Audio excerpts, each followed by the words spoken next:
Welcome to KTalks. 11 సీట్లకి party పడింది. నేతల మీద వరుస కేసులు, ఆరోపణలు, విచారణలు జరుగుతున్నాయి. సమీప భవిష్యత్తులో వైసీపీ పుంజుకోదు అని ప్రత్యర్థి పార్టీ టీడీపీనే కాదు, రాష్ట్రంలో ఉన్న మెజారిటీ సెక్షన్ ఆఫ్ మీడియా పదే పదే అదే మాట రీసౌండ్ వచ్చే రేంజ్ లో చెప్తోంది. అయినా సరే జగన్ బౌన్స్ బ్యాక్ అయి చూపిస్తానంటున్నారు. 2027 నుంచి జనంలో ఉంటానని చెప్తున్నారు. మళ్ళీ అధికారంలోకి వస్తామని పదే పదే చెప్పడం వింటున్నాం. ఇంత కాన్ఫిడెన్స్ కారణం ఏంటి?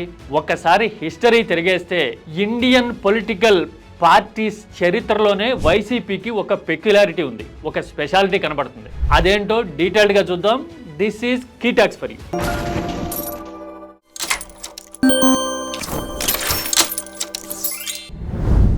గత 25-30 సంవత్సరాల్లో ఇప్పటి వరకు ఏ పార్టీతోనూ పొత్తు పెట్టుకొని ఏకైక పొలిటికల్ ఎంటిటీ ఎగ్జిస్టెన్స్ పార్టీ ఏదైనా ఉంది అంటే అది ఒక్క వైఎస్ఆర్సీపీ మాత్రమే. చాలా తక్కువ మందికి తెలిసి ఉంటుంది ఈ విషయము. కావాలంటే మీరు చూడండి, పైనున్న కాశ్మీర్లో పీడీపీ నేషనల్ కాన్ఫరెన్స్ దగ్గర నుంచి, కిందనున్న తమిళనాడులో అన్నా డిఎంకే దగ్గర నుంచి, పక్కనున్న కేరళలో ఉన్న లెఫ్ట్ ఫ్రంట్ వరకు ప్రతి రాష్ట్రంలోనూ ఏ పార్టీ అయినా మిగతా పార్టీలతో కలిసి పోటీ చేయడము, పొత్తు పెట్టుకోవడం ఉంది. కొన్ని పార్టీలు అయితే, ఇప్పుడు టీడీపీ లాంటి పార్టీలు అయితే అటు బీజేపీతోనూ ఇటు కాంగ్రెస్ తోనూ లెఫ్ట్ తోనూ, అంటే అందుబాటులో ఉన్న అన్ని పార్టీలతోనూ పొత్తు పెట్టుకోవడం చూసాం. అలాగే తమిళనాడులో ఉన్న పార్టీలు కూడా కేంద్రంలో అధికారంలో ఎవరుంటే వాళ్ళతో, అటు బీజేపీతోనూ ఇటు కాంగ్రెస్ తోనూ పొత్తు పెట్టుకోవడం చూసాం. కానీ ఒక్క వైఎస్ఆర్సీపీ మాత్రం 2011లో పుట్టినప్పటి నుంచి ఇప్పటి వరకు గత 14 ఏళ్లలో ఎన్నికల్లో పొత్తు పెట్టుకోవడం అనేది ఇప్పటి వరకు జరగల. నిజానికి 14 ఏళ్ళు అనేది చాలా సిగ్నిఫికెంట్ టైం. పైగా ఈ 14 ఏళ్లలో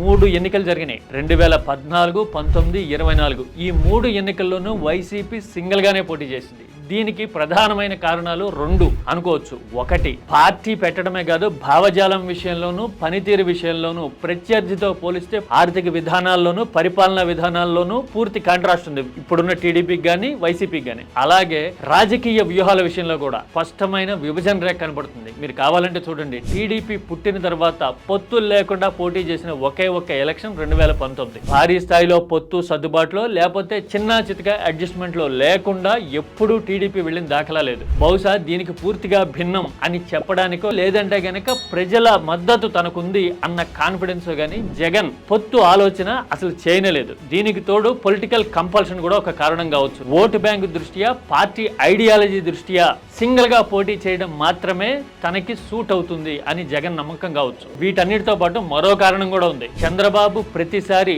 తన వ్యూహాలతోనూ పొత్తులతోనూ ఎత్తుగడలతోనూ జగన్ ని సింగిల్ చేయాలి అనే లక్ష్యంతోనే పనిచేయడం కనబడుతుంది. 2014 అయినా ఆ తర్వాత అయినా సరే బహుశా ఆ అవకాశం చంద్రబాబుకి ఇవ్వడం కంటే అసలు తాను సింగిల్ గా ఉండి గెలిచి చూపించడమే తన విధానం అని జగన్ చెప్పదలుచుకున్నట్టుగా కనబడుతుంది.